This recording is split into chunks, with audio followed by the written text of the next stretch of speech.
Alright, let me give you the rundown. This is the 2023 Yamaha Tenere 700 Camo. It's a 690 4-stroke CP2 engine, nice and torquey. It's slimline, ergonomic, very user-friendly. It's got the 5-inch TFT full-color screen on the dash, 43mm of travel on those upside-down adjustable forks, high screen, hand guards, got that rally-style 4 headlights on the front beaming, 3 ABS modes. This thing made me feel super comfortable, super capable, first time riding an adventure bike, and I don't think it's going to be my last. A great introduction to the segment, and we have been enjoying. I'm about to pull up on the boy Gabe Johnson to talk about his retro experience of the Tenere and his riding journey in general. What's happening, people? It's TR for Slipstream, and we are outside at the dawn of 23 pleasant riding season, so all the fair weather riders are out in force. What about you? Was you out over the winter? No. No, okay, cool. So we just got, the fair weather gang out today. This is Gabe. Gabe is out on his, was it a 91? 91 Super Ténéré. 91 Yamaha Ténéré, and we just thought it was mad cool. As you can see, it is giving retro vibes, but it's still looking super functional, and it kind of inspired us to even jump on something similar. So we're on the 23 version, the Ténéré Camo from Yamaha. Gabe, what are you telling me, man? How are you? I'm all right. As I said, man, I saw your stuff. You and your bro Akeem both got the matching Ténérés. You've got a slightly different colorway. His one's blue, right? Yeah. I see you guys rolling. I said, nah, I need involvement. No, I love this bike, man. Honestly, it's so much fun, and I love it. So, the quick history on the Ténéré. Back in the day, they used to race Paris-Dakar. Mm-hmm. And when I was looking at bikes, I went out to a trip, the Bolt Lake Run. Yep. I was on like a little CG 125, loved that bike, so much fun. Yeah. And it was just in the middle of nowhere in the field.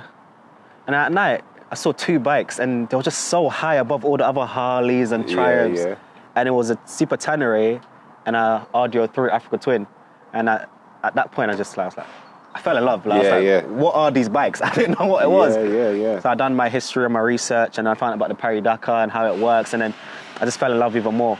And then fast forward 2 years later, here we are. So you literally just saw it, was inspired, did your homework, and said, yeah, I want involvement. I mean, you got to love that. There's nothing purer than that. So once you've got it, what are the pros and cons of having, I guess, a classic bike? It would be considered a classic bike, right? Yes. You're like, yes, very much so. Almost classic, because, I mean, depending on where you live, in the UK, I think this is still about 8 years out to be considered classic. Okay. But pros and cons of riding this bike. One of the benefits of riding this bike is the riding position, first off. Riding position, yeah, I have found that also. Yeah. You're so high up, so you feel like you see above everyone and everything. Yeah. The downside to riding this is probably fuel efficiency. It's a 26-litre tank.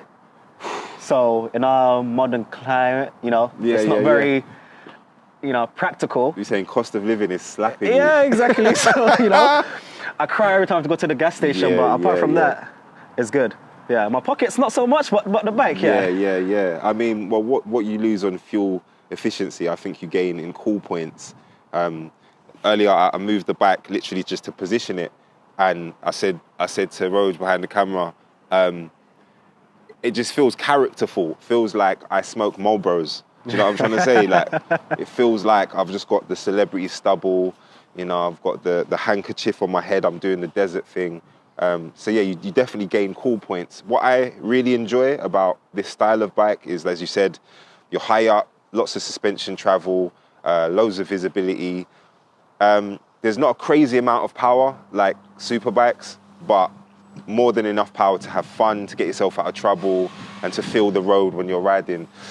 Speaking of where you're riding, road specifically, have you done the off-road thing with this in any way, shape or form? Yes. So I went up to Epping with my friends last summer. Okay. Had so much fun. Thought I was a pro, rider until I crashed into a tree. Then I got humbled a bit, but but a tree crash should do that to you. In fact, the tree crashed into me. Right. But yeah, apart from that, I went to the Malé beach race as well, which was fun. another thing. Yeah. I dropped. I thought I was a pro rider until, you know, I tried to ride on the sand, lost traction, and came off. But you know what? It all builds character and it's part of the fun. How many crashes have you had on this bike, bro? What do you class as crashes?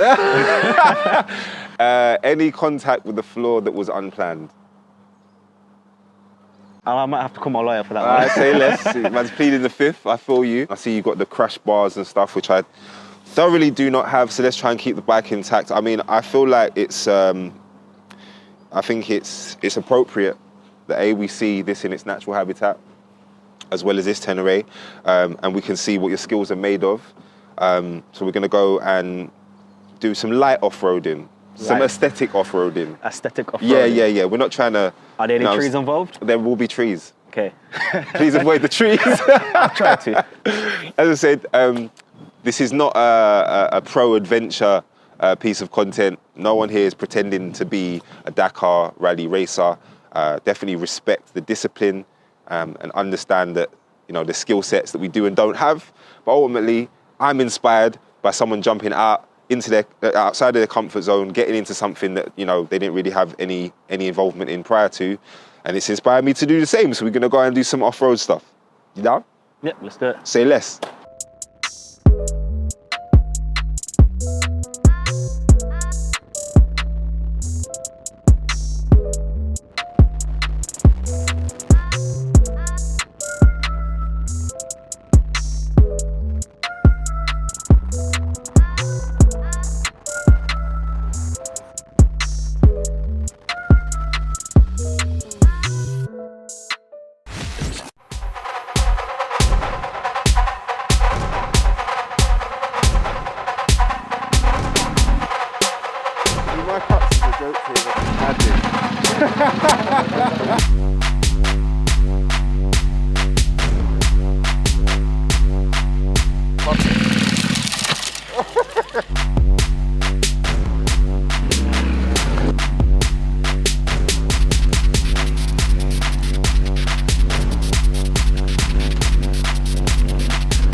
How did that go?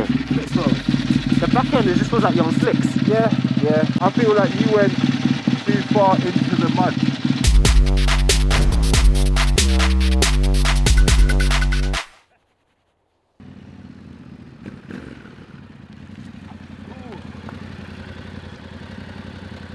Let's just say we are not made for off-road. That was a lot of fun, but what was made clear is that was not our natural habitat, and that we need to return from the wild back to our natural habitat as soon as possible. Woo! Half the gear, less of an idea. I do need to do some off-road training. I've got some stuff booked in to head up to Wales to do some cool stuff then. But until I have the know-how, I think we're going to head back to the tarmac. I think we're going to head back to the tarmac. That was fun. That was fun, to say the least. We're back on familiar ground. We're just outside of the bike shed in Shoreditch, and we just about survived being off-road. How did you find it? Interesting. Interesting, to say. There's some parts of my bike that are broken, that's all I'm going to say. See, I don't have any broken bikes, so, you know. No judgment, no judgment, it's cool, it's a safe space. But yeah, let's get into it, man. As I said, a few people from the shed mentioned you and your boy and said that we should basically have a look at you because you're making waves and looking cool and making an impact. What has the general response to you, being you, on this bike been? Like, because generationally, it's like, you know, it was out when you were however old. There's not many people that look like you and me that are riding these bikes around London. In general, the trend is that people will gravitate more towards like sports bikes and, you know, super bikes and the like. You've gone in another direction, which I think is dope. But what's the response of it though? I think within the bike scene, you know, people love it. They see the bike and they naturally gravitate towards it. But I think people are definitely surprised when they see me on the bike because, as you said, I'm not your typical Dakar rider, if you couldn't tell. But yeah, I love it, man. It's kind of cool because I feel like when people see me on it, it makes you realize that bikes are just bikes. Whether you like sports bikes, adventure bikes, cafe races, it doesn't matter what you ride, just as long as you do ride. So it's cool to see like different perspectives and different. This is something that we try to evangelize about. We try to preach about a little piece to basically say that just get out of your comfort zone. You ain't got to be all siloed. You got some choppers coming down now. You know, I'm gonna do some content on that this year. That's your boy, right? Yeah, I know him. Okay. So, in general, you might gravitate towards one particular thing, and that might be down to what you've been exposed to, what your brethren are riding, what your older siblings are riding. But if it's got two wheels, you should have a go. Basically, that's the message. But anyway, back to this one. The visual, just based off of the visual, stylistically, is giving like a Frank Ocean nostalgia vibe. You feel me? And obviously, you're a cool guy. This guy models, for God's sakes. You know what I'm saying? So, good-looking guy, super stylish. He gets off. The locks are flashing. You know, like that. Locks are flashing, and he jumps off of this bike. You can already see why people are gonna gravitate towards it. But in terms of people's interest in you and the classic bike that you're riding, even though it's not considered an official classic, but an older style bike, do people gravitate towards you and then ask you how they start getting into that kind of bike space as well? 100%. People always like to ask me, you know, how did they start riding or what should they do? And I love to give advice because when I first started, my older brothers were the ones who showed me how to ride and all that kind of stuff. So if I can help someone else on their journey, it's cool. And it's a bike, it's fun.